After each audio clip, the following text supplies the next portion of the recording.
Pierre. 2 Pierre 1. Simon Pierre, serviteur et apôtre de Jésus-Christ. Non, descends au verset.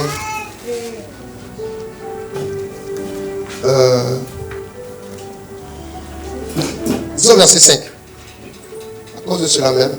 À cause de cela même, faites tous vos efforts pour joindre à votre foi la vertu la science, à la science la tempérance, à la tempérance la patience, à la patience la piété, à la piété l'amour fraternel, à l'amour fraternel la charité.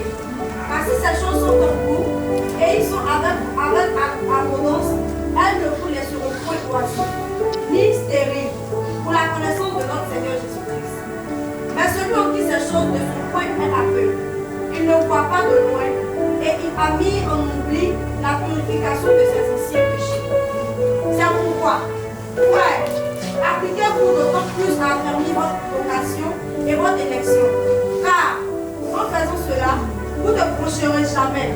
C'est ainsi, en effet, que l'entrée dans le royaume de l'Éternel et l'entrée dans le royaume éternel de notre Seigneur et Sauveur Jésus-Christ vous sera pleinement accordée. Voilà pourquoi. Non. On va s'arrêter ici. On va retenir ensemble d'abord la vertu, c'est ça? La science, la tempérance, la patience, la piété, l'amour fraternel, la charité. Mais avant ça, il y a l'amour et il y a, la foi. C'est bon? D'accord. La Bible dit qu'il y a une manière de faire, donc un chemin obligatoire qu'on doit pratiquer lorsque on veut que la grâce abonde. Quand on parle de grâce, on parle de ce qui nous permet de progresser. Parce que Jean 1 dit, il a reçu grâce sur grâce et tout est grâce. Tout ce qu'on est, tout ce qu'on fait, c'est la grâce de Dieu. Mais cette grâce de Dieu-là, elle a une manière de flow. Elle a une manière de venir sur nous. Elle vient comment? Elle vient par la connaissance qu'on a de Jésus.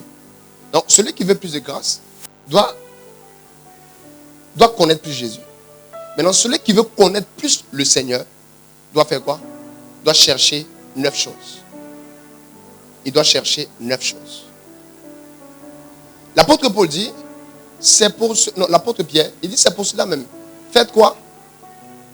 Tous vos efforts pour joindre à votre foi là. Cela reviendra à dire quoi? Là où vous voyez la vertu, c'est parce que il y a eu des efforts pour la mettre là. Quelqu'un m'entend? Et quand on parle de vertu, on parle de la fidélité, la loyauté, on parle de l'humilité, on parle de toutes ces choses-là. La vérité, ce sont des vertus. Alors que, rappelez-vous, la Bible dit que l'humilité précède la gloire. Donc, quelqu'un qui n'a pas de vertu ne peut pas avoir de gloire. Parce que selon Dieu, l'humilité est la mère de la gloire. L'humilité est le père de la gloire. L'humilité engendre la gloire. Donc, quand Dieu est en train de dire à quelqu'un, tu as la foi en Jésus, c'est vrai. Mais à cette foi-là, fais tout pour joindre la vertu. Il est en train de dire quoi? Je t'aime beaucoup, oui. Mais je veux que tu sois glorieux. Mais pour que tu sois glorieux, tu auras besoin de quoi? Tu auras besoin de l'humilité. Donc, quand vous voyez un croyant qui est humble, c'est un croyant qui a recherché la vertu. Et quand vous acceptez le Seigneur, la première chose que vous devez rechercher, ce sont les vertus. C'est la raison pour laquelle je crois que nous, dans l'église aujourd'hui, on est en train de tellement passer à côté. Passer à côté parce qu'on veut que tout le monde se sente bien à l'église. Mais on ne vérifie pas si Dieu se sent bien. Parce qu'en voulant chercher le bien-être des gens, on met à côté le bien-être de celui pour qui nous sommes présents. Alors que si Dieu ne se sent pas bien, que tout le monde se sent bien, on va échouer. Ou on a déjà échoué même. Amen. C'est pour ça que vous pourrez voir aujourd'hui les boîtes de nuit chrétiens, les musiques bizarres. En fait, il y a des musiques, quand j'écoute, je me demande comment Dieu va danser dessus, ou bien comment Dieu reçoit ça. Bon, après, je ne sais pas. Il y a une chose que je vois un peu partout. Je dis, mais qu'est-ce que Dieu pense de toutes ces choses-là? C'est parce qu'on est en train de vouloir tellement plaire aux gens. On est en train de vouloir tellement que nos églises se remplissent. On est tellement en train de vouloir que les gens se sentent heureux à l'église, mais pas avec Dieu. Parce qu'avec Dieu, il y a des vertus qu'il faut chercher. Il y a des vertus. Quand vous voyez une fille, une femme, qui ne couche pas en mariage, vous pensez que c'est quoi? C'est une vertu. Elle est vertueuse. On dit que c'est une femme vertueuse. Tu vois? Parce qu'elle décide de s'imposer des disciplines pour ne pas aller à l'encontre de la déshonoration de son corps, ou du déshonneur plutôt, de son corps et du déshonneur de Dieu. Elle décide de faire ça. Je ne vais pas arriver là en fait. Donc il y a plein de personnes dans nos églises qui ont beaucoup de spiritualité mais peu de vertu. Il n'y a pas de vertu. Elles ne sont pas vertueuses. Tu vois? Mais avant même d'arriver là, il y a un truc qui a attiré mon attention. Quand je discutais avec Dieu hier soir, il a attiré mon attention. C'est un petit truc de tout ça. Parce que ce verset, j'ai dit, ça sera un des points de la prédication aujourd'hui. Aujourd'hui, normalement, je dois terminer. Je dois évoluer pour vous dire comment monter et tout ça là. Et tout. Donc, je voulais parler aujourd'hui de la patience et toutes ces choses. Mais il a attiré mon attention sur quelque chose de profond. Il m'a dit, lis le verset. Je l'ai relu. Le verset 5 là. Il dit, c'est pourquoi faites tous vos efforts pour joindre. On doit faire quoi? Tous nos efforts pour joindre. Tu vois? Donc pour joindre, qu'est-ce qu'il faut? Pour joindre, il ne faut pas que la volonté, il faut des efforts. Pour joindre, il ne faut pas que l'envie, il faut des efforts. Tu vois? C'est pour cela que l'humilité n'est pas naturelle. L'humilité est la conséquence d'un cœur qui a fait des efforts. La loyauté n'est pas naturelle. La loyauté n'est pas naturellement humaine. Oui. La loyauté est une décision. Je choisis d'être loyal. Vous comprenez? Mais ce n'est pas la même. Il me disait quand je dis, faites tous vos efforts. Il est en train de dire quoi? Il est en train de dire, employez toute votre énergie. Parce que tous ces efforts, c'est toute sa force. Donc, employez toute votre force pour joindre, pour faire ça. Si la Bible nous demande d'employer toute notre force dedans, c'est que nos forces ne doivent pas aller ailleurs d'autres. C'est là que le Seigneur m'a envoyé dans un test pour un peu concilier ce que je suis en train de dire. Il m'a envoyé dans le test de Éphésiens. Il dit, tu te rappelles que je vous ai dit, on n'a pas à lutter contre la chair et le sang, mais contre les principautés, les autorités. Donc Dieu identifie l'endroit de la lutte. Mais il ne dit pas que ce n'est pas possible de lutter contre la chair et le sang. Il dit, vous n'avez point à lutter contre la chair et le sang.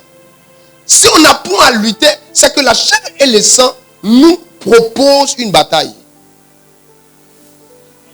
S'il n'y avait pas de bataille dans la chair et le sang, la Bible n'allait pas nous dire qu'il ne faudrait pas lutter contre ça. C'est parce que naturellement, la chair et le sang vont venir t'apporter des combats et des batailles.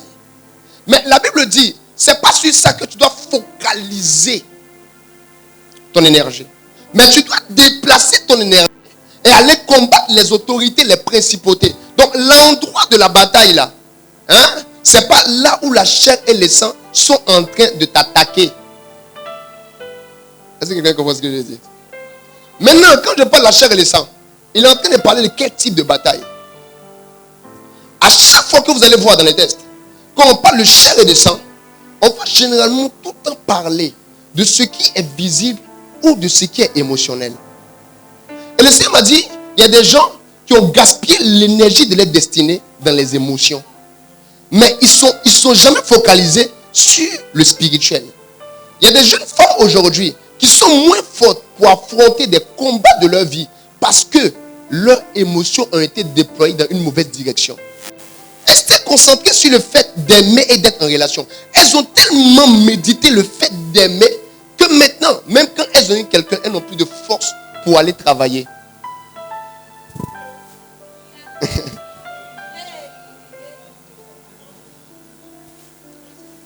Vous savez ce que le diable a fait? Le diable a recentré le combat de ceux qui doivent être dans le débat spirituel sur la chair et le sang. Il y a des gens qui sont épuisés à cause d'une mauvaise relation qu'ils ont. Écoutez mes amis, les chrétiens et les croyants déversent ou utilisent plus leur énergie dans les histoires sentimentales que spirituelles. Je vais prendre un exemple simple. Je vois une soeur, elle n'arrive plus à se concentrer à l'école. Parce que quand elle est assise, elle veut bosser. Son esprit va sur quelqu'un d'autre ou sur quelque chose d'autre. La personne est dans son corps. La personne assise, elle sait qu'elle doit étudier pour avancer. Mais elle n'a plus l'énergie mentale pour se concentrer. Partez demander à des personnes qui vont dire, je sais que demain j'ai une compo. Elle sait qu'elle doit le composer. Ou bien ils savent qu'ils doivent le composer. Mais pour bosser, ils ont tous les problèmes. Pourquoi? Ce n'est pas les yeux qui bossent. C'est l'âme qui retient. Mais l'âme a été vidée de sa force.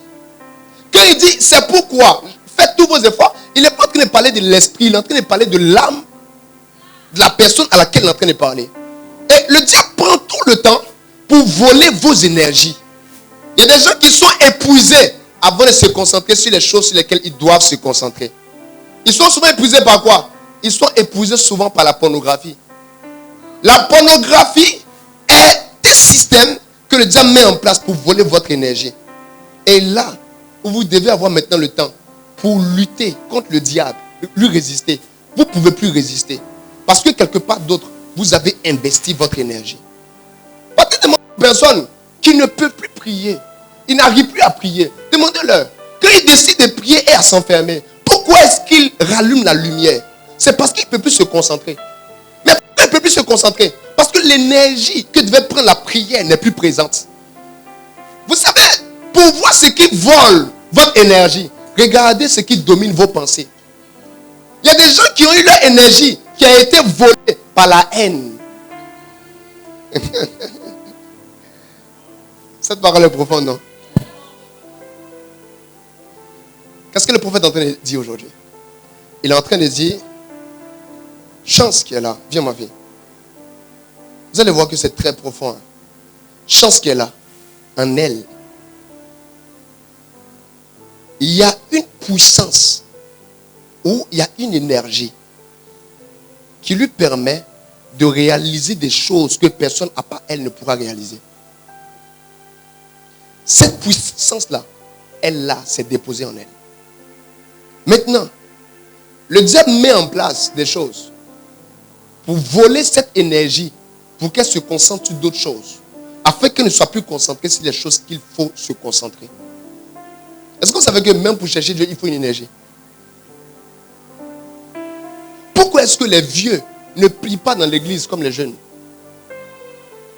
Parce qu'il faut l'énergie. Ils n'ont plus l'énergie. La Bible dit, concentrez toute l'énergie que vous avez dans ce qui est essentiel. Dans ce qui est sérieux. Dans ce qui est véritable. C'est pourquoi quand le diable veut détruire une vie, il emmène pas d'abord une guerre spirituelle, mais une guerre émotionnelle. Il y a un inconfort quelque part. Il y a un truc. Et quand les personnes destinées ne comprennent pas ça, c'est là qu'ils commencent maintenant à combattre la chair et le sang. Mais ils ne se rendent pas compte que quelque part, c'est parce qu'en vrai, ils ont perdu quelque chose, qu'ils sont en train de se concentrer sur le futile, sur ce qui n'est pas nécessaire. Si en vrai, ce qui n'est pas vrai, sur ce qui ne pourra pas les faire avancer. Tu vois quelqu'un qui peut s'asseoir, qui peut dire, mais je me sens mal, parce que telle personne ne m'aime pas. Donc tu vois, la personne va passer 4 heures du temps en train de penser sur le fait que quelqu'un ne l'aime pas. Non, en fait, voyez la profondeur de ce que je dis. Quelqu'un va passer 5 heures du temps et la personne va avoir son état mental, son état moral, même son état spirituel affecté par le fait que la personne est en train de livrer une bataille invisible contre un amour inexistant.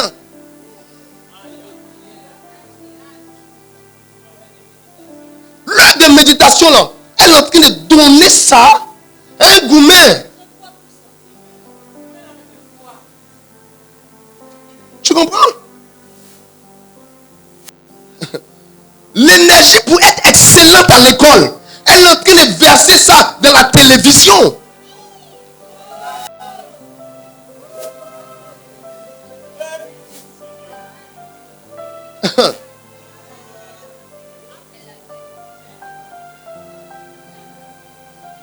Je vais vous dire quelque chose. Vous allez voir que c'est vrai ici. Vous allez remarquer que bizarrement, quand les gens te parlent, il y a deux sens. Il y a un sens qui te dit, moi-même là, avant, là, il ne valait rien. Et puis un coup, quoi, je suis devenu fort, bien forte à l'école. Il y a des gens qui disent, mais avant, il était fort.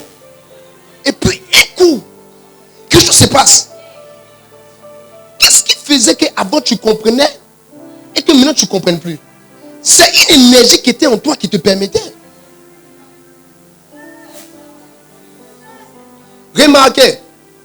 Remarquez. Je ne juge personne quand je parle. Vous comprenez? Je suis prophète. J'enseigne. Remarquez quelque chose. Vous allez voir pour vous, femmes qui êtes ici, qui avez déjà eu des rapports sexuels par exemple. Vous allez voir qu'il y avait un vous avant votre premier rapport sexuel. Et il y a eu un vous après votre rapport sexuel. Parce que dans les rapports sexuels là, il y a une énergie qui est partie.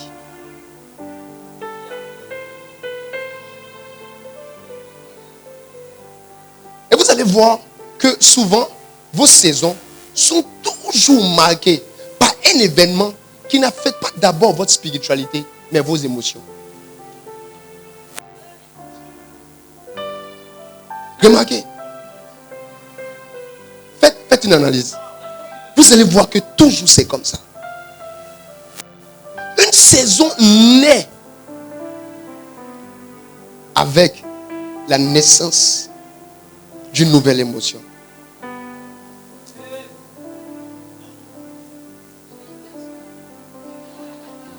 Est-ce que tu sais qu'à la chambre haute, les disciples n'ont pas reçu qu'une puissance. Ils ont reçu une émotion. Vous recevrez une puissance. Virgule. Le Saint-Esprit survenant sur vous. La puissance, c'est le spirituel. Mais le Saint-Esprit, il est qui? N'attristez pas l'Esprit.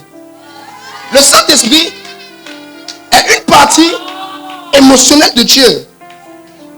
Donc, à la chambre haute, les disciples accomplissent un principe. C'est l'apôtre Paul qui dit ça. Il dit, ayez en vous les émotions qui étaient en Christ. Mais quand il parle de ça, il parle de qui? Il parle de l'esprit. Les émotions qui étaient dans le Saint-Esprit. Sa manière de gérer les choses qui étaient déposées. Donc les disciples étaient forts. Pourquoi? Parce qu'à la croix, ou bien à la chambre haute, ils n'ont pas reçu qu'une capacité spirituelle. Ils ont aussi reçu un quotient émotionnel. Oh Jésus. Regardez ce que Jésus dit par rapport au Saint-Esprit. Regardez comment est-ce qu'il appelle le Saint-Esprit. Il n'appelle pas le Saint-Esprit le réacteur de l'esprit, non. Il appelle le constant qui? L'âme. Est-ce que vous savez en vrai que vos émotions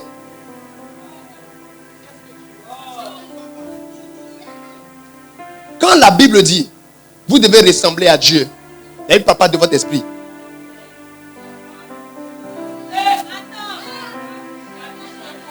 Quand la Bible dit tu dois ressembler à Dieu, la Bible parle de tes émotions, ton âme.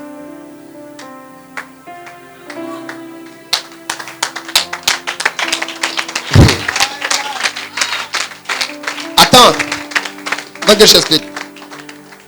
Est-ce que l'esprit de l'homme a besoin de ressembler à Dieu? Qu'elle était restaurée. Pourquoi? L'esprit est pervers. Et tout. Le renouvellement de l'intelligence concerne qui? L'âme.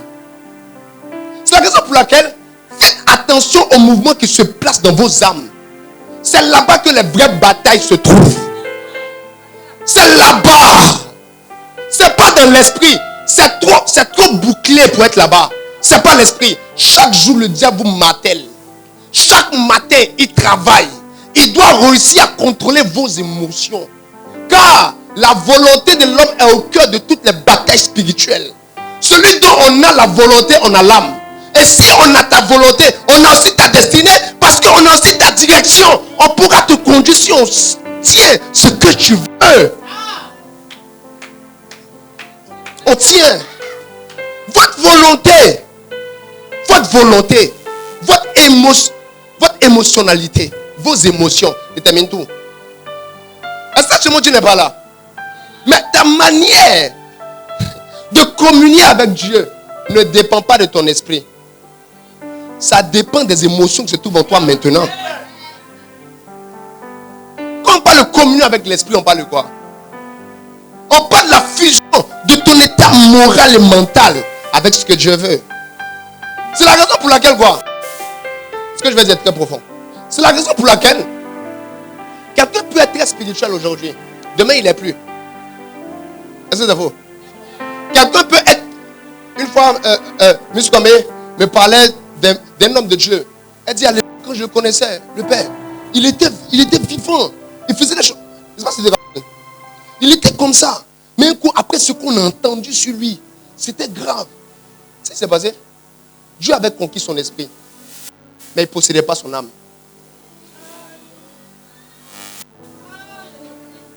Il ne possédait pas. Il ne possédait pas.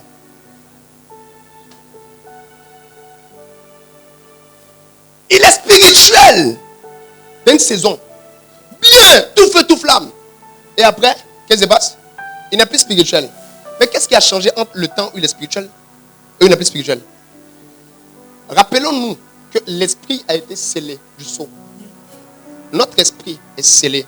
Cette parole est profonde. C'est un enseignement très profond. Ton esprit est scellé. C'est scellé.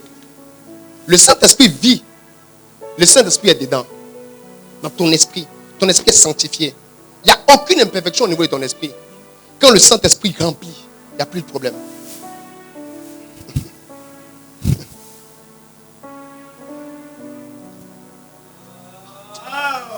En fait, il y a des garçonniers dans mon esprit même. C'est pourquoi il me dit arrêter. Je me dis, quand je me dis à l'instant, c'est pas, je n'ai pas préparé ça. Je me dis, à la croix, quand j'ai rempli les apôtres, ce n'est pas le corps que j'ai rempli seulement. Il dit, quand je dis je remplis une personne, c'est que j'ai rempli ces 3 dimensions. C'est que, il dit quoi? Le Saint-Esprit est venu habiter dans leur esprit. Donc il débordait. Si le Saint-Esprit vit en Dieu, c'est que ce n'est pas l'esprit de l'homme qui est assez grand pour lui. Tu vois? Mais son débordement dans son esprit là, ça s'est déversé aussi dans leurs âmes. Donc, leur esprit était rempli, leur âme était remplie et leur corps était rempli.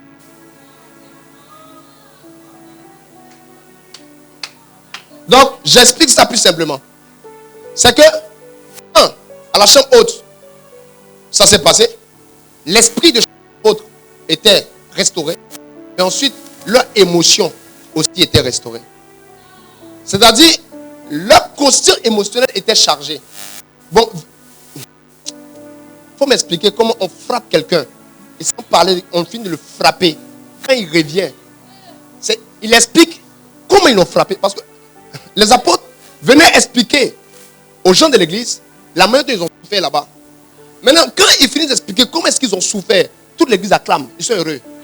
Ils sont heureux. Et puis demain, ils sont encore.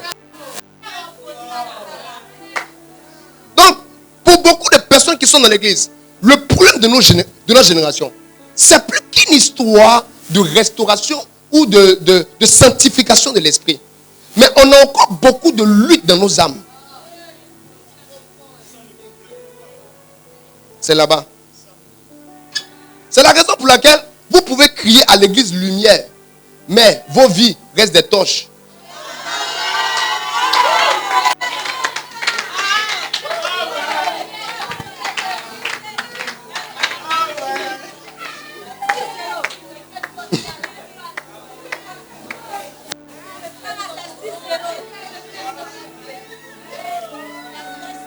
Tu vois? Et bizarrement, quand tu écris lumière, pas que tu mens, en fait tu le crois vraiment. Tu dis mais tcha tcha tcha. Tu vois? Tu dis tcha tcha. Tu vois? C'est vraiment vrai. Tu penses que c'est une lumière. Et tout. Tu prends vraiment des résolutions. Mais après, ta vie ne ressemble pas à ça. Pourquoi? Pourquoi? Parce que, je le disais, je l'ai toujours dit ici. Je vous tous les jours. Ce n'est pas l'information qui vous transforme. Quand l'information arrive, quand la lumière arrive là, ce n'est pas ça qui te change. Ce qui te permet d'éclairer ou d'avoir une vie éclairée, c'est le niveau de lumière que tu auras retenu. Mais qui retient?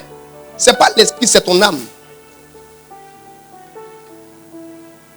Donc ta capacité à retenir profondément les lumières, c'est ce qui fait la différence. À l'époque, autant les Juifs, les gars ils bossaient la parole. Écoutez, quand le diable veut tuer un homme de destinée, il déplace juste le combat. On va venir où? On va venir dans son âme ici. Dans son âme, on va le mettre en conflit avec lui-même. On doit réussir à le mettre en conflit avec lui-même. On doit réussir à dénaturer son identité spirituelle contenue dans son identité émotionnelle, de sorte en fait à diminuer l'épaisseur de Dieu en lui. On doit réussir à lui là, lui faire perdre la conscience de qui il est dans l'esprit, afin que conduisant son âme, on puisse l'orienter là où on veut. C'est tout ce travail qui se fait. Mater chaque heure. Et vous qui pensez que ce que vous écoutez le matin, c'est cadeau, ou ce que vous entendez, vos causeries, vos conversations, tout ce que vous faites est l'intentionnalité d'un des deux royaumes.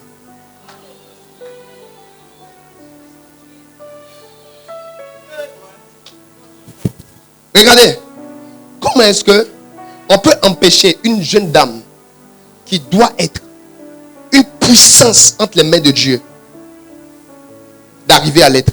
C'est simple. On lui fait faire un mauvais mariage. C'est fini. C'est terminé. On n'a plus besoin d'autre chose.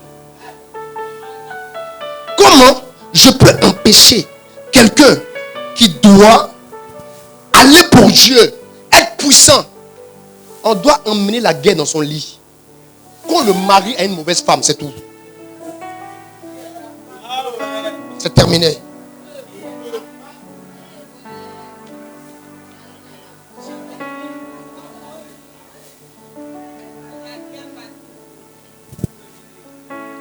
Bon, on dit, les deux vont devenir une seule chair. Si Dieu, il a sa chair, que moi, Satan, je veux avoir ma partie dans sa destinée, qu'est-ce qu'il fait? Il choisit sa chair. J'envoie. C'est terminé. Il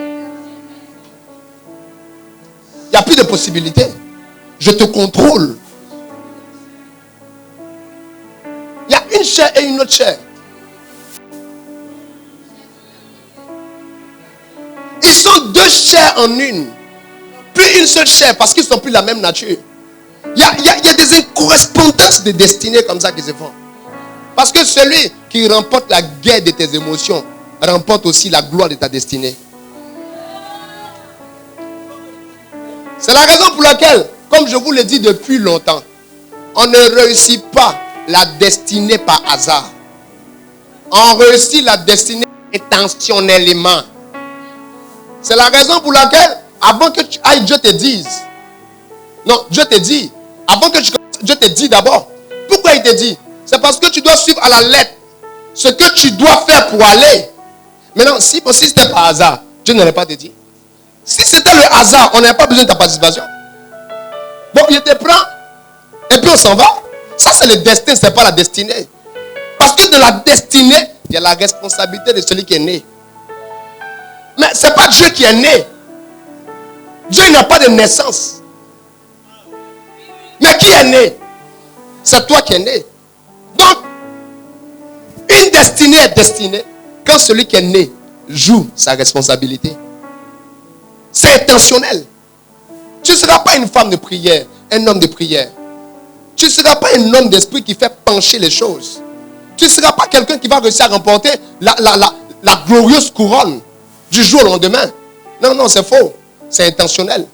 C'est intentionnel. C'est pour ça que chaque enseignement vient pour délivrer et libérer.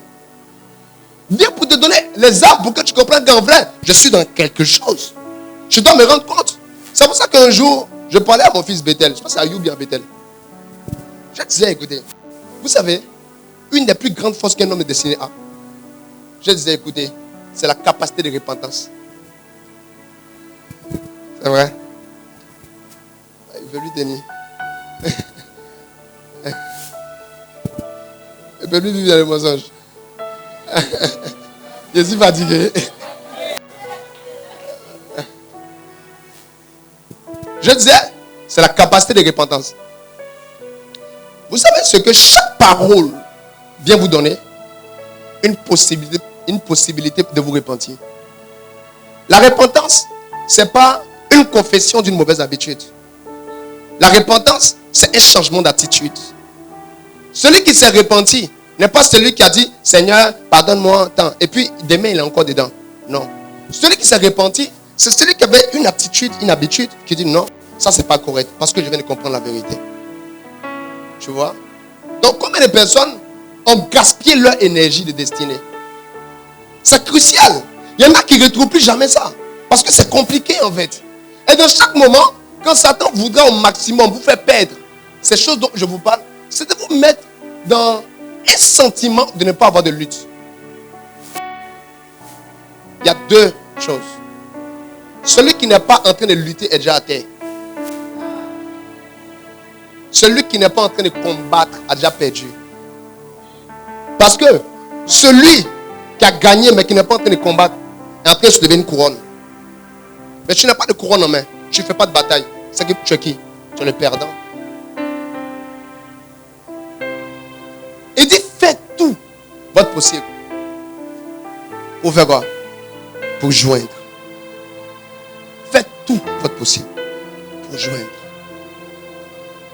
Comment, toi, comment tu as connu 1 plus 1? Tu as connu ça comment? On t'a dit à l'école, n'est-ce pas? Mais est-ce que c'est seulement parce qu'on t'a dit? Quand on a fini de te dire, tu as fait quoi après? Tu as retenu. Comment tu as fait pour écrire 1? Et puis après, tu as continué à écrire. Il y a des gens ici, leur 1 ressemble à leur 1 quand ils sont CP1. Oh. Il y a des écritures, quand tu finis de voir, tu regardes, tu sens que cette personne-là, elle n'est pas de la perfection du tout. Elle a écrit un peu, elle a laissé. Tout ça pour dire quoi? Tout ce que tu es devenu aujourd'hui là, la majeure partie c'est parce qu'on t'a inscrit dans une école où tu étais dans une atmosphère où on a pu te montrer que tu as pu faire ça. Donc, ça a été la conséquence de deux intentionnalités. L'intentionnalité de ceux qui étaient responsables de toi quand tu étais petite et ton intentionnalité à toi. Parce que c'est toi qui as refusé d'aller à l'école, tu ne vas plus. C'est toi qui as décidé, ce n'est pas quelqu'un. Il y a d'autres, c'est parce que leurs parents n'avaient pas eu l'argent. Donc, ton état actuel, scolaire ou estudiantin, c'est quoi? C'est intentionnel. C'est pas autre chose. La servante Marie-France, elle a regardé le plus, elle a regardé, toi tu vas à l'école. Elle va à l'école, c'est intentionnel. Elle va. Même si ce n'est pas de son intentionnalité, c'est de mon intentionnalité. Tout ça pour vous dire qu'en vrai, toute victoire ou tout état est intentionnel. Maintenant là, je vous parlais en fait du fait de ne pas gaspiller. De ne pas gaspiller. De ne pas gaspiller votre énergie dans les luttes inutiles.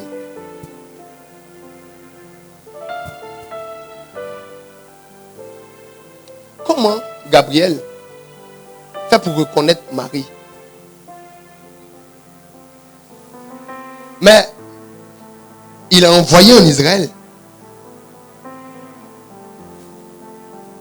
Comment Jean-Baptiste fait pour reconnaître Jésus? Est-ce que vous savez que le jour où Jean-Baptiste avait entendu la voix là, qui disait celui c'est mon fils là, tout le monde n'a pas entendu, c'est lui seul qui a entendu. Les autres ont entendu un tonnerre.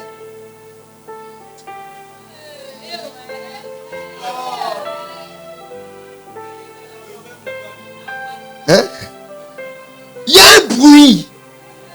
Mais à quelqu'un qui entend différemment, l'autre entend différemment. Pourquoi? Le peuple n'avait pas l'énergie de Jean-Baptiste. La Bible dit, lui là, il est venu pour aplanir les sentiers de Jésus. Donc c'est une onction sur lui qui lui permettait de capter ce que les autres ne captaient pas. Ce qui te permettait de mieux comprendre les prédications avant, c'était une énergie.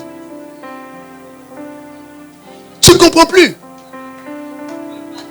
Écoutez, vous devez savoir que tout ce que vous arrivez à faire, vous ne le faites pas que parce que vous voulez le faire, mais parce qu'il y a quelque chose qui vous permet de le faire. C'est pourquoi tout le monde ne peut pas le faire. Toute personne est destinée à la conscience de sa singularité pour justifier son aspect unique et faire attention à son huile. Jean-Baptiste sait que si je peux le reconnaître, c'est parce que je suis le Élie qui devait venir. J'aplanais les sentiers. Il travaillait.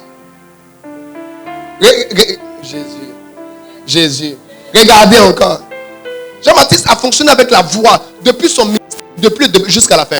Lui-même, on l'appelle la voix de celui qui crie dans le désert.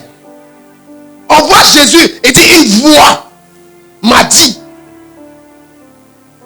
Il commence à douter du ministère de Jésus. Il envoie ses gars. Partez lui demander à lui là. C'est lui qui doit venir. Ou bien, devons-nous en attendre un autre. Qu'est-ce que Jésus leur répond? Il ne se rend pas là-bas. Hein? Il dit, allez lui dire. Pourquoi? Parce qu'il sait que l'onction de Jean-Baptiste fonctionne par la voix.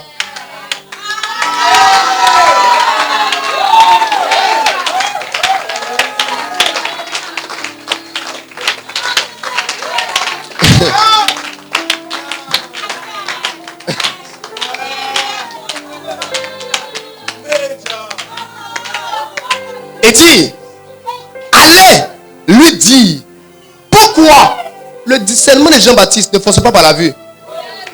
Lui doit entendre tout. Parce que la première fois qu'il a eu une expérience avec Dieu, c'était une voix. C'est la raison pour laquelle le jour où il devait naître, son père était devenu muet. Parce que toute sa voix est partie sur lui.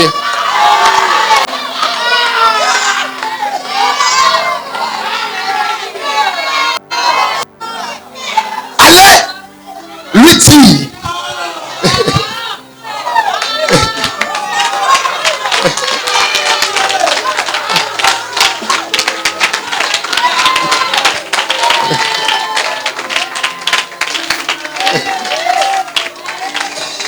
Attendez.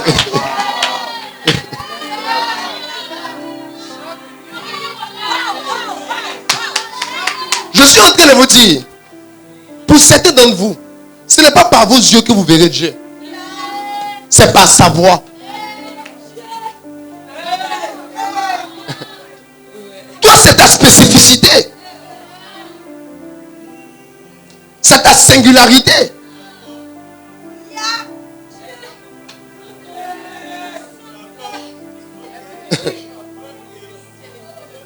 C'est ce qui te fait. Mais cette singularité-là, tu es en train de la détruire. Parce que tu es en train de plomber ton cœur avec des voix contraires. Jean-Baptiste a été confus. Pourquoi? Parce que cette période-là, il n'avait pas la possibilité de se faire ses propres idées. Pourquoi? Il était enfermé. Et vu que lui, Jean-Baptiste, c'est par la voix qu'il reconnaît Dieu. Bizarrement, les voix qu'il entendait comme rapport venant de Jésus là, c'était pas correct. Il entendait le témoignage des gens de l'extérieur. Alors que à l'extérieur, personne ne voyait Jésus comme le Messie. Rappelez-vous Matthieu. Jésus demande, que dit-on que je suis? Il dit, d'autres disent que tu es prophète. D'autres disent que c'est comme ça. Donc c'est cette voix-là qui partait sur Jean-Baptiste.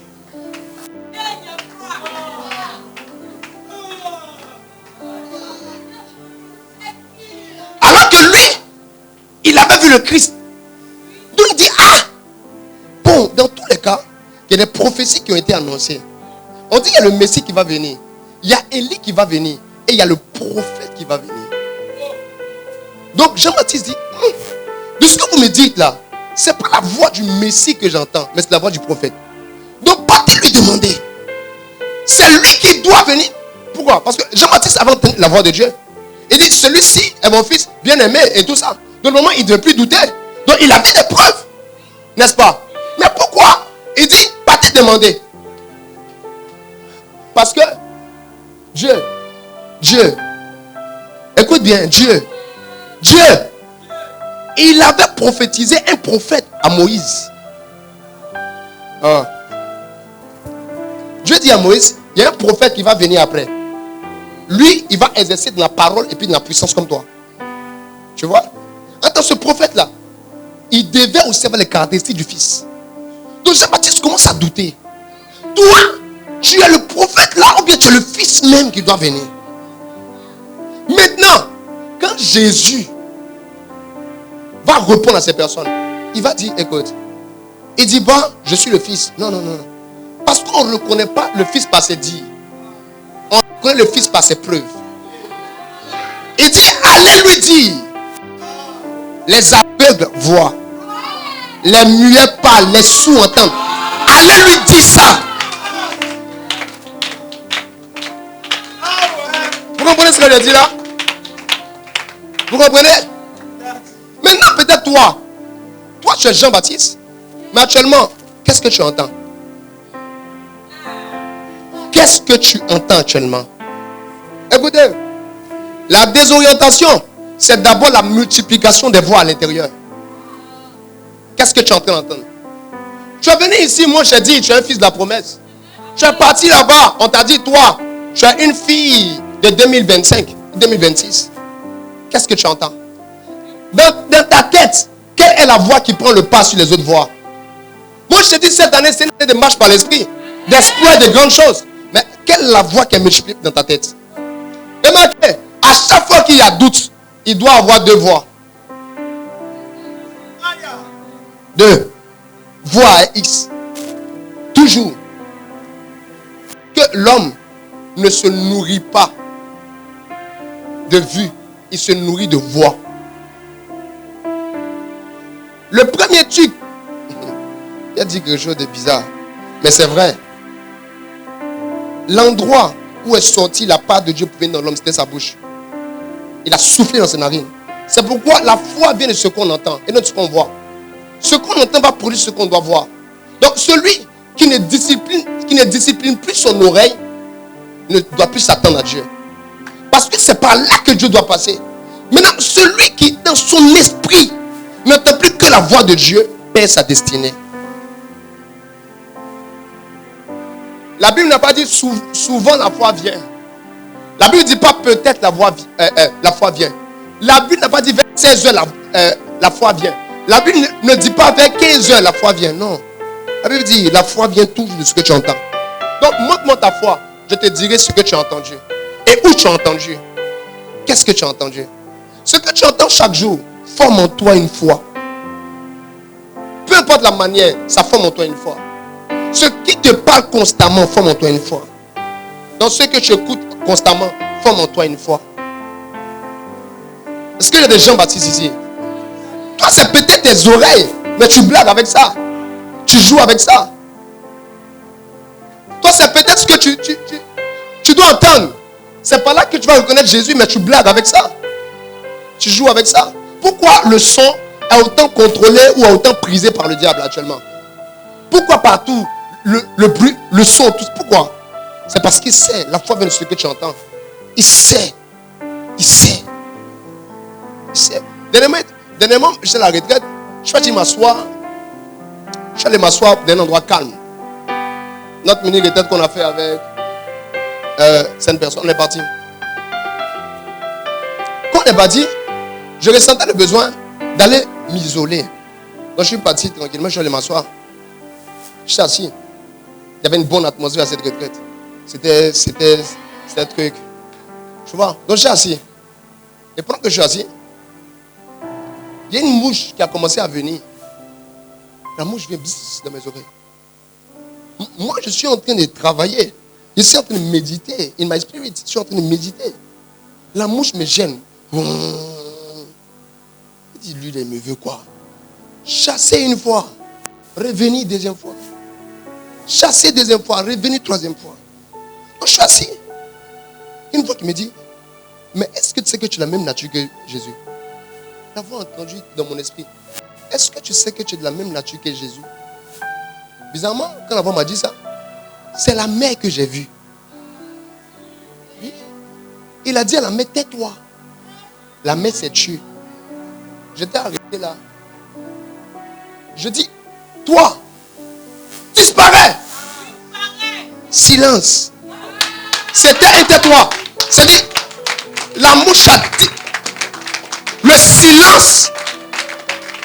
Et Dieu m'a dit, tu es capable de ça et pire encore. Parce que tu es de la même nature. Est-ce que vous savez qu'en vrai là, il y a des choses que vous ne faites pas par inconscience sur votre nature. Donc c'est là, après, il y a une oiseau qui a commencé à crier. Je dis, tais-toi, il s'est tué. Je suis resté dans une journée où je disais, tais-toi, tais-toi. Parce que j'avais découvert quelque chose. J'avais entendu. Vous savez, souvent, même Dieu même essaie de réveiller le héros qui est en vous. Mais vous n'entendez pas à cause des autres voix qui sont là. Soit vous avez l'impression que vous avez envie de faire certaines folies. Mais c'est folie pour des hommes, mais pas pour Dieu. Mais, écoutez, le surnaturel manque parce que vous n'entendez plus assez Dieu. Vous ne l'écoutez plus assez. Vous empêchez la voix. Le surnaturel manque.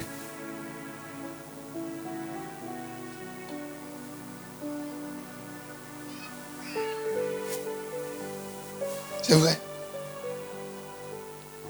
À chaque fois que Dieu veut faire naître le surnaturel en vous, c'est qu'il nettoie, c'est vos oreilles. Voilà ce qu'il fait. Deux choses qu'il nettoie. Les oreilles et les narines.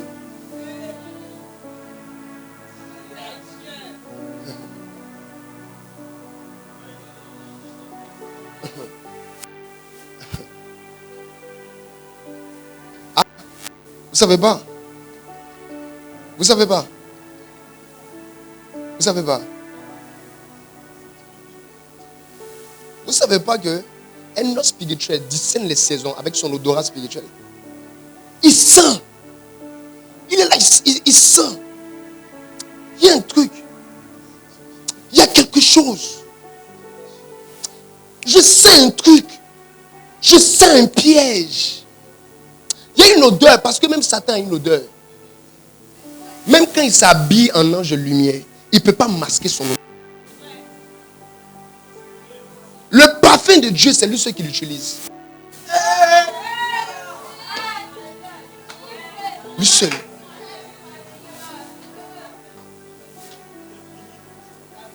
Mais l'habit des anges, tout le monde peut le porter. C'est pourquoi on ne dit pas en fait, il se présente en Dieu de lumière. Dans la Bible, il n'y a qu'un seul Dieu de lumière. Parce que tu peux le copier, il y a des restrictions dans le monde spirituel. Mais les anges, on peut voler leurs habits. Il peut se revêtir de l'habit des anges. Mais il ne peut pas masquer son odeur. Celui qui n'a pas reconnu le diable quand il est venu, c'est celui que le diable a pris le soin d'enrhumer avant d'arriver.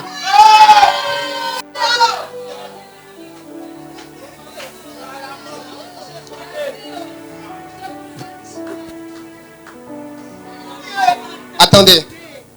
Est-ce que vous savez qu'une des maladies spirituelles les plus répandues dans le monde spirituel que le diable donne aux gens, c'est la grippe. La grippe et puis le rhume. Voyons un peu comment on appelle ça même, les symptômes du rhume. Il y a quoi? Tu n'arrives pas à respirer bien. Tu as mal à la tête. Ton nez est bouché et puis tu es nerveux.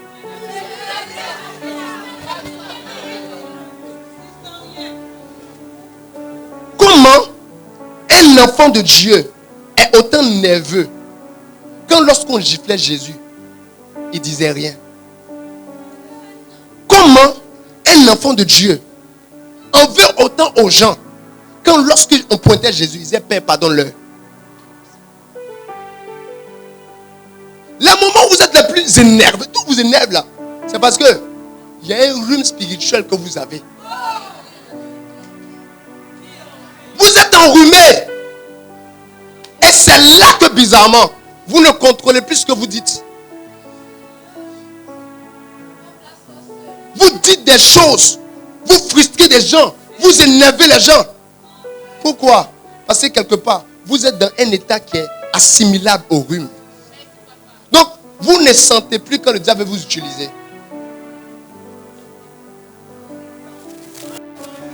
C'est ce qui était arrivé à Pierre. Il vient de dire, toi, tu es le Christ, tu es le Fils de Dieu. Satan en rhume. Il dit, on ne meurt pas, Dieu ne plaise.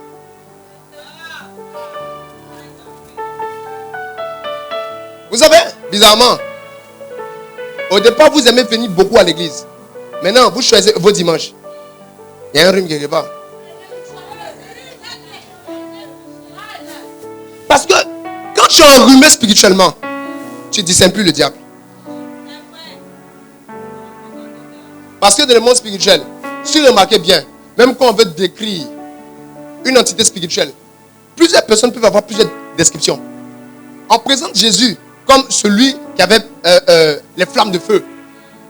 D'autres présentent Jésus, il y a épée dans sa bouche. Bon, quand on voit l'image là, c'est pas joli. Épée, bon, épée. Épée. C'est dans sa bouche quoi. C'est parce que les êtres spirituels prennent des états pour un message. Quand vous voyez Jésus avec épée dans sa bouche, il parle du jugement. Ça ne veut pas dire que c'est son aspect lui-même. Dans le monde spirituel, on ne connaît pas le visage d'un seul esprit. Parce qu'il se révèle en toi, à toi, en fonction du message. Donc, si on ne peut pas être sûr de ce qu'on voit,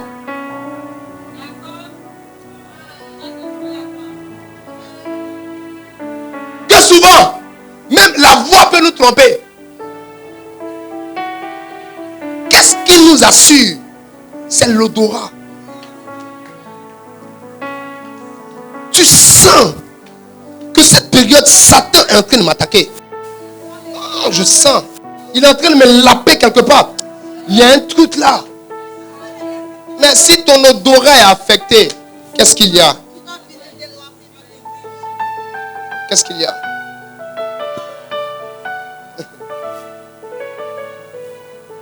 Mes amis, il ne faudrait pas qu'on aille loin.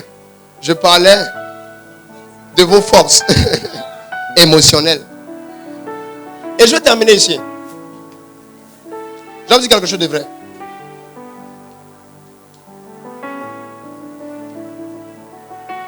Est-ce que vous savez que quand le diable veut détruire une église, qu'il attaque la prière, son rôle,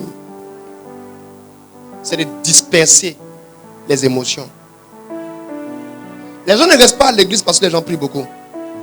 Ils restent à l'église parce qu'ils ont les sentiments qui étaient en Christ. Je vous dis la vérité. Les gens ne restent pas dans une église parce que dans l'église, le prédicateur prêche. Parce qu'une église, ce n'est pas qu'une prédication. Une église, c'est une interaction dans un corps. On est tous ensemble ici. Donc, quand le diable voudra affaiblir une assemblée, ce qu'il va affaiblir, c'est quoi? C'est la capacité de chaque croyant à rendre disponible l'émotion du Christ dans un lieu.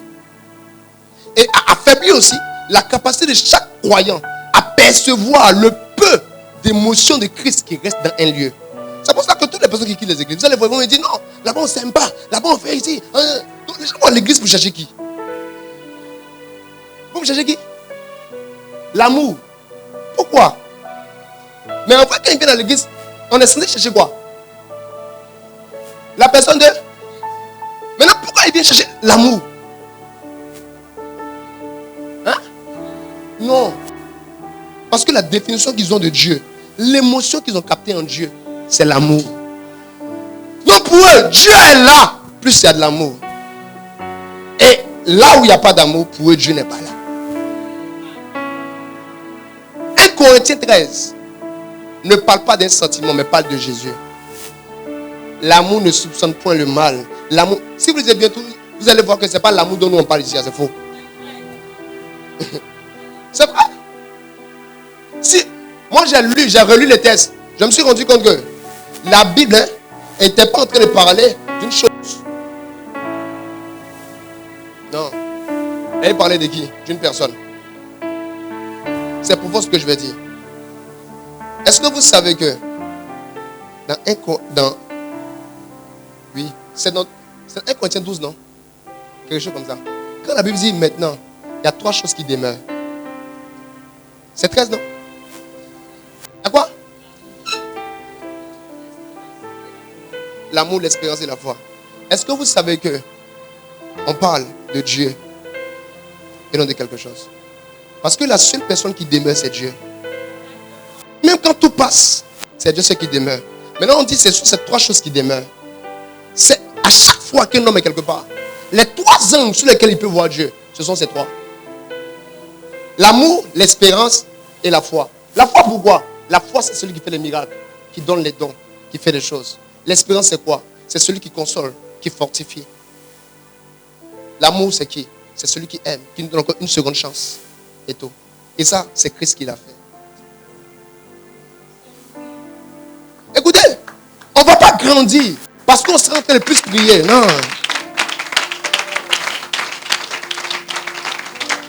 On va devenir puissant, plus encore puissant, lorsqu'on va ressembler de plus en plus à Dieu. C'est le but. En fait, il n'y a pas autre chose. Quand ça devient un objectif, on est en train de faire peur à Satan. Parce qu'on est en train de plus montrer aux gens qui est Dieu. C'est pourquoi j'aime pas les prédications sans puissance. J'aime pas les puissances sans prédication. J'aime pas ça. Et je suis en train de dire dernièrement, ils sont en train de nous tuer dans la génération. Ils sont en train d'apprendre aux gens à avoir des choses sans Dieu. Alors que l'indépendance n'existe pas dans le monde spirituel. Ils sont en train de dire aux gens, oh non, faut te laver ici, faut te laver. Si tu es lavé, tu as eu ta chose. Est-ce que tu vas aller encore chercher l'intimité? Non. Ils sont en train de créer une indépendance dans le côté. Ils sont en train de nous fatiguer. Mais je sais que Jésus va venir. On va les rendre compte de ces choses-là. Vous savez ce qu'on doit travailler? À chaque fois que vous avez l'opportunité d'aimer quelqu'un, vous avez la responsabilité de montrer Dieu à quelqu'un. Est-ce que vous savez que les musulmans, là-bas entre eux, ils ont fini à se donner du boulot? Ils ont fini à se donner les sous-carreaux et les baka. Qu'est-ce que vous donnez entre vous? Oh, mes amis, je ne suis pas en train de dire en fait que vous allez être parfait, c'est faux. Prédication ça là. En 2 ans, dans 1 an, je vais redonner encore. Mais, normalement, vous devez apprendre à savoir que quand le diable veut disperser nos énergies, on doit travailler à garder l'énergie. Au travers de quoi? Au travers de la recherche des attitudes, des habitudes qui sont en nous. Parce que j'ai parlé d'emmener le royaume. C'est tout ça que je parle. Comment tu sais que Jésus aime quelqu'un? Comment quelqu'un sait que Jésus l'aime? C'est quand Jésus va lui donner quelque chose par toi. La Bible dit, au dernier jour, je dirai, je suis te demander un verre d'eau, ou bien tu as donné un verre d'eau à temps. Il dit, lorsque tu fais cela à un de ses plus petits, c'est comme à moi que tu le fais. Et celui qui le donne alors. Rechercher le royaume, c'est faire régner l'amour. C'est faire régner la paix. C'est faire régner le bien-être. C'est faire régner la tranquillité. C'est faire régner la joie. Et surtout, c'est donner. C'est donner. Moi, j'ai connu beaucoup de personnes qui aimaient plus recevoir que donner. C'est dérangeant, c'est pas bon. C'est dérangeant. Lorsque on est né de Dieu, on aime donner. Parce que Dieu a tant aimé qu'il a fait quoi? Qu'il a donné. Qu'est-ce que toi tu donnes? Que toi tu donnes. À chaque fois que tu vas donner, il te sera donné et on aura beaucoup. Mais quand tu n'as rien, ça sera compliqué. Ou quand tu donnes rien. Hein? Donc, je ferme cette parenthèse. Voyez, ne gaspillez pas votre énergie dans n'importe quoi. Vous n'avez pas assez d'énergie. Ne partez pas gaspiller ça dans haïr quelqu'un.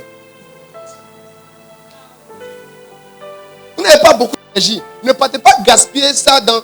Pas pour critiquer, mais il faut une énergie. Hein.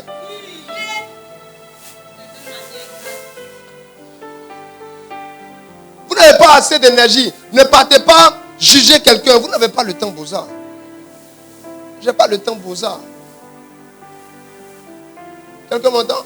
Vous n'avez pas assez de temps pour ça. Non. C'est pas possible. Faites aussi attention à vos choix relationnels. Sinon, vous allez plus gaspiller que recevoir. Tu tombes, mais si un frère qui donne mal à la tête tout le temps, il parle, il ne se contrôle pas, il parle seulement. Ça te coupe. Tu tombes aussi sur une soeur, elle veut seulement.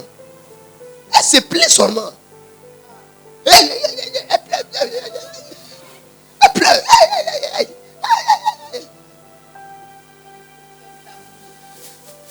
C'est comme il y a une histoire. On m'a trop fait rire. On dit, la femme voulait quelque chose de son mari.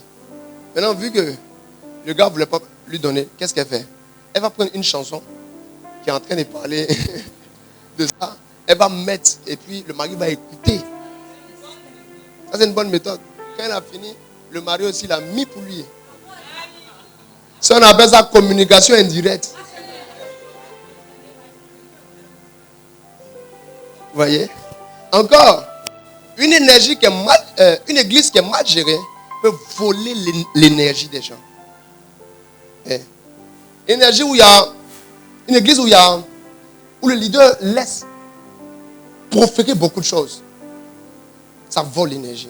Même quand des personnes sont appelées à rester, ces personnes vont partir. Pourquoi? Parce qu'on n'a pas su garder. Vous savez, souvent, quand je vous parle, qu'il y a des choses que j'insiste dessus là, c'est pas en vrai parce que je ne vois pas les erreurs. Non. Moi, je suis champion. Donc, wow. On dit à quelqu'un qui a menti ici. Hein. Wow. On me chatouille trop. Il y a quelqu'un qui ment.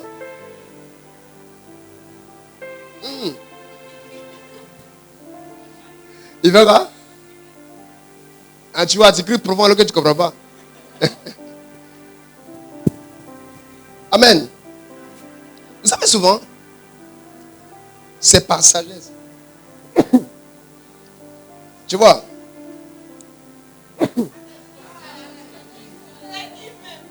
Tout le jour comme je demande, tu connais mes souhaits.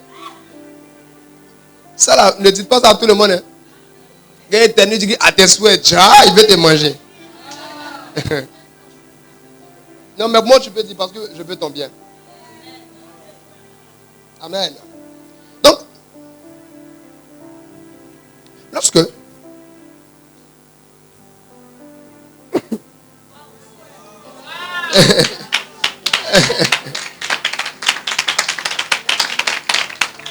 Amen. Donc, lorsque vous voyez quelqu'un en train de faire une erreur, ou bien une gaffe, et puis, on s'accentue que sur ça, ça vole les énergies. Je suis leader. Je fais peut-être partie des... En fait, je suis tellement perfectionniste que moi, souvent, je me dérange. Personnellement. Tu sais, moi, je remarque tout. En même temps, je n'accepte pas tout. Jamais. Mais avec le temps, j'ai compris le leadership.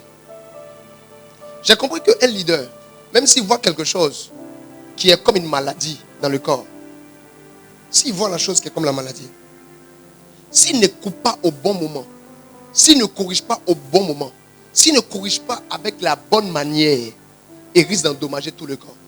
Est-ce que vous savez que souvent, si quelqu'un a un bras qui est malade, que tu amputes mal le bras, il peut mourir. Il y a des leaders qui ont créé tombeaux.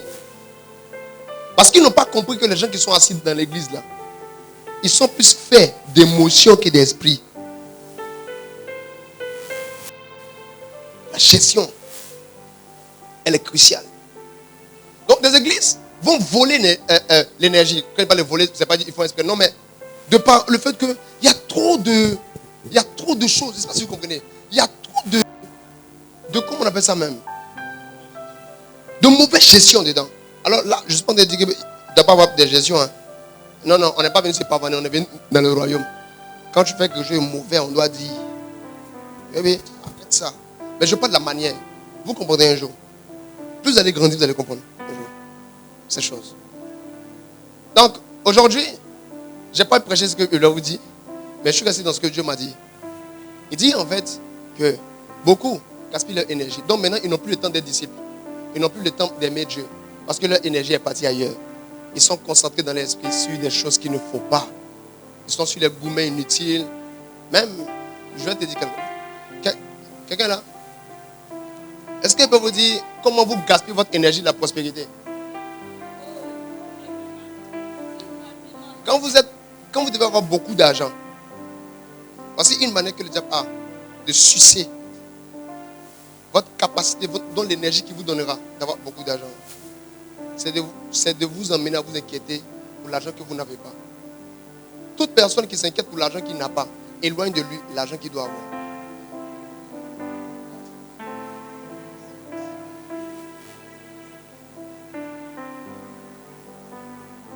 C'est vrai. Chaque béni ce matin, il était en train de... Tu es bête. Il était en train de dire ça. Il dit, mais tu es fou. Et tout. Donc, comment tu jettes ton énergie, mon ami? Dans quoi tu jettes ça? Pourquoi tu emmènes ça? Il y a des gens qui se concentrent pour être fâchés. C'est vrai. Il y a des gens qui viennent à l'église, en fait, ils se disciplinent pour ne pas rire. C'est-à-dire, ils quittent à la maison et disent, oh, je ne me ris pas.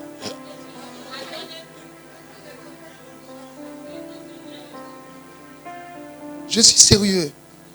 Est-ce que vous savez qu'il y a des gens à la maison qui disent, oh Dieu, c'est la moi, il ne rit pas elle. Ah.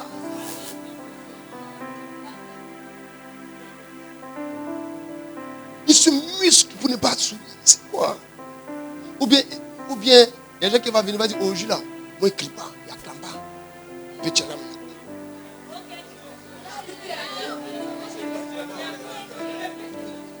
Tu fais les pangbaros.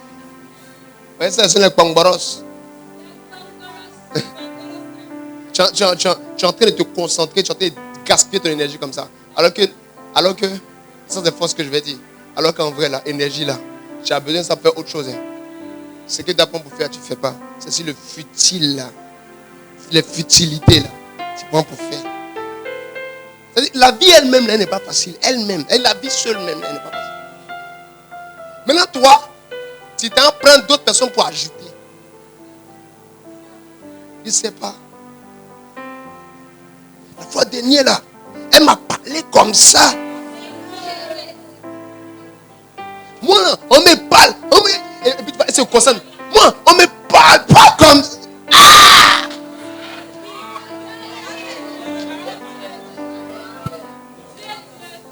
Moi, les secours, je n'aime pas. Alors que Dieu, mais tu dois prendre ton énergie pour découvrir, tu ne connais pas. C'est comme ça. Donc, pour voir un groupe où le diable règne beaucoup, regardez juste ces petites choses-là. Pour voir, oui, un autre où Satan règne beaucoup. Je suis sérieux. Peu importe la beauté du bâtiment, quand vous arrivez, là où Satan règne, vous pensez que les démons là, on les identifie par quoi? Hein? Remarquez, le fou de Gadara. On parle du fou de Gadara et puis on donne ses caractéristiques. Il brisait les chaînes. Il faisait ça. Ça veut dire, par ton comportement, on peut voir les démons qui t'habitent. Il y a des comportements qui révèlent des démons. Quelqu'un qui rit jamais. Vous pensez qu'il joue? Quelqu'un qui rit jamais est possédé.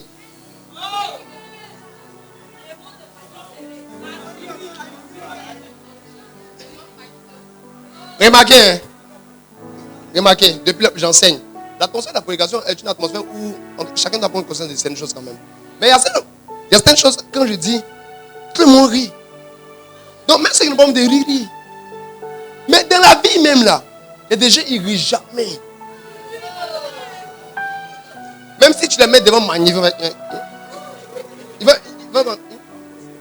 forcer un peu, mais il ne rit pas. Et quelqu'un va dire, oh non, c'est le charisme. C'est le charisme. Bande de bêtes. Charisme.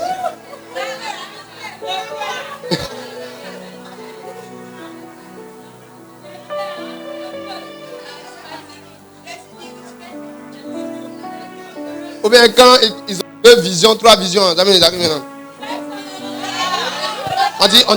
On dit, acclame le Seigneur.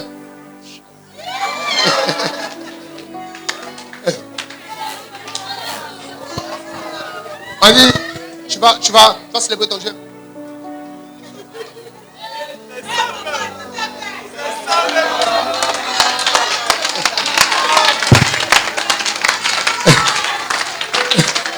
C'est quoi ça?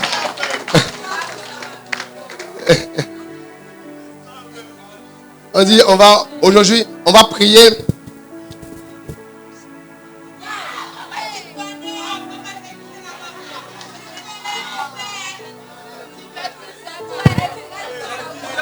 Attends, il arrive. Seigneur.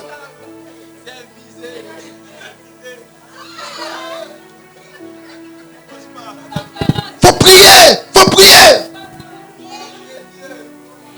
Et puis après, au milieu de nous tous, il s'assoit. Il a dit, voici, je t'ai venu pour entendre Dieu. Mais, oh Jésus, bâti est toi. C'est dans les Pongboros. C'est quoi ça? Il y a quelqu'un, ton énergie est précieuse. Cette semaine, tu dois faire tout. Mais ne fais pas tout partout.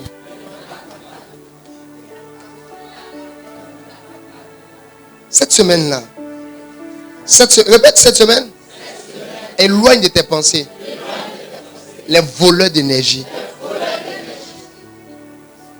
C'est ça. Écoute, moi je tous les jours aux gens.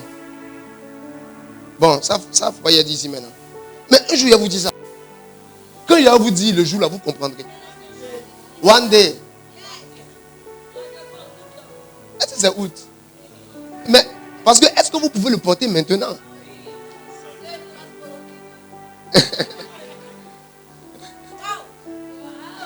Amen. Ne gaspillez pas votre énergie dans la colère que vous aurez pour les gens. Dans la haine, oui. Dans toutes ces choses. Ne faites pas ça du tout. Que vos cœurs soient remplis de joie, remplis d'espoir et d'espérance. Pour voir si vous êtes en bonne santé, regardez l'espoir qu'il y a dans votre cœur. Regardez la joie, regardez le calme, la paix, la tranquillité. Tu vois?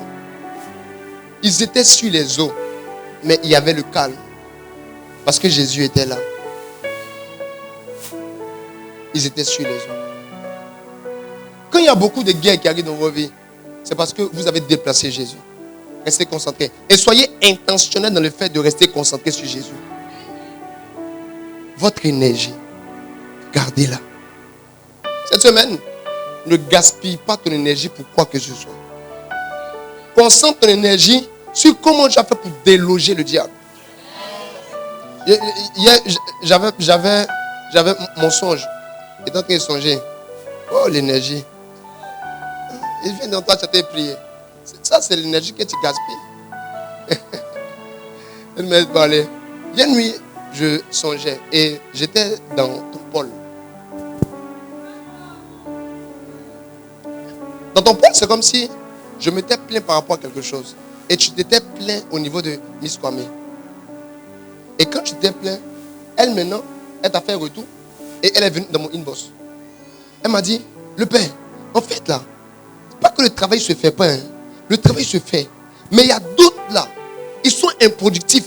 Et puis, il y avait comme je sais pas, comme des leviers, je sais pas, des trucs et tout ça, qui montaient du genre en bleu. Tu vois?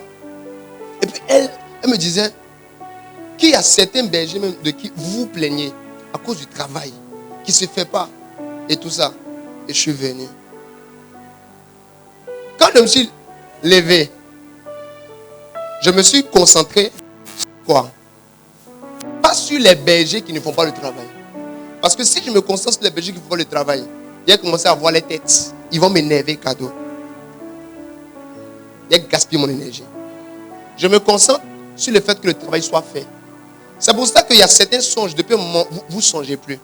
C'est pourquoi? Quand Dieu vous envoie les songes, vous vous concentrez sur les voleurs d'énergie. Il y a beaucoup d'autres qui ont songé. Ils ont fait un combat. Ils ont eu la victoire. Quand ils se sont levés, ils sont concentrés sur le combat. Ils ont pris 3 jours de jeûne sec. Alors qu'ils devaient voir la victoire après.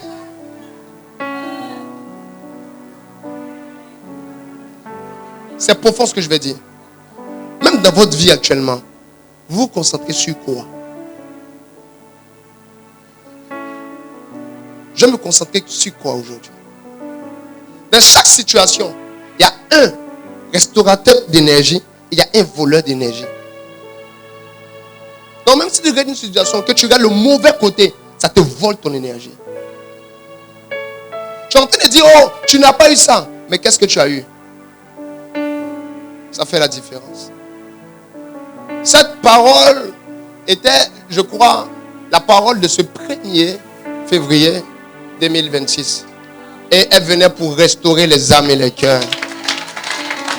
Elle venait pour rappeler à la mémoire de tout un chacun de nous qu'il y a un combat que nous devons avoir, le vrai combat. Et là où tu as arrêté, est-ce que tu peux voir les mauvais combats dans lesquels tu t'es engagé et sortir de là mentalement aujourd'hui? Tu as 2 minutes, rapidement.